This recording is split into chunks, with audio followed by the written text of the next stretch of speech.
الحمدللہ امیر اہل سنت کے فرمان پر دعوت اسلامی کے شعبہ FGRF اور دیگر شعبہ جات کے تحت سیلاب سے متاثرہ علاقوں اور دیگر مقامات پر سیلاب متاثرین کے لیے لگائے گئے ریلیف کیمپس میں امدادی کاموں کا سلسلہ جاری ہے۔ اسی سلسلے میں نگران شورا سمیت دیگر اراکین شورا سیلاب سے متاثرہ علاقوں کا دورہ کر رہے ہیں اور متاثرہ علاقوں میں نقصانات کا جائزہ بھی لے رہے ہیں۔ پچھلے دنوں رکن شورا مولانا حاجی عبدالحبیب اتاری نے بھی جنوبی پنجاب کے سیلاب سے متاثرہ علاقے تونسا شریف کے اطراف ایک بستی کا دورہ فرمایا۔ اس موقع پر رکن شورا حاجی محمد اسلم اتاری، رکن شورا حاجی محمد سلیم اتاری، شعبہ FGRF سمیت دیگر شعبہ جات کے ذمہ داران بھی ان کے ہمراہ تھے۔ رکن شورا نے سیلاب سے متاثرین سے ملاقات فرمائی اور ان میں بیان فرماتے ہوئے اس صورتحال پر صبر کرنے کی تلقین بھی کی، جبکہ متاثرین سے تباہ ہونے والے ان کے مکانات اور کھیتی باڑی کی زمینوں کے حوالے سے تفصیلات لیں۔ اس حوالے سے رکن شورا نے مدنی خبروں سے گفتگو کرتے ہوئے بتایا گیا تقریباً 1200 ایکڑ کے قریب جگہ اس چھوٹی سی بستی میں جہاں فصلیں لگتی تھی وہ تباہ ہو گئی ہے، تو انشاءاللہ ہم نے نیت کی ہے کہ ان کو کم از کم بیج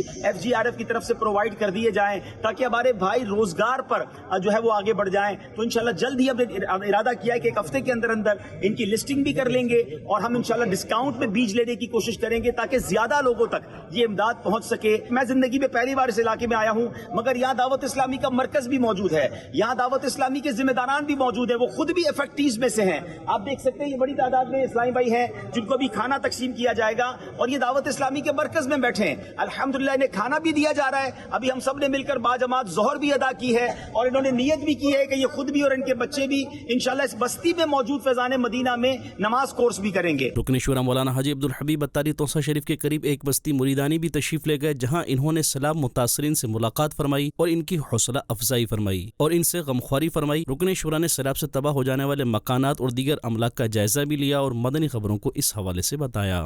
اچانک سو رہے تھے اور صبح 10 بجے کے قریب پانی ایسا آیا کہ لوگ کچھ بھی نہیں اپنا سامان اٹھا سکے، جانور بھی چلے گئے اور بہت بڑا نقصان ہوا۔ مجھے بھی کچھ لوگ ملے کہ ہمارے گھر تو شاید گورنمنٹ بنا دے مگر میری بچی کی شادی تھی اس کا جہیز ہی بہہ گیا، ارے سامان تو کوئی نہیں دلا کے دے گا تو یہ بیچارے پھر کیسے کھڑے ہوں گے۔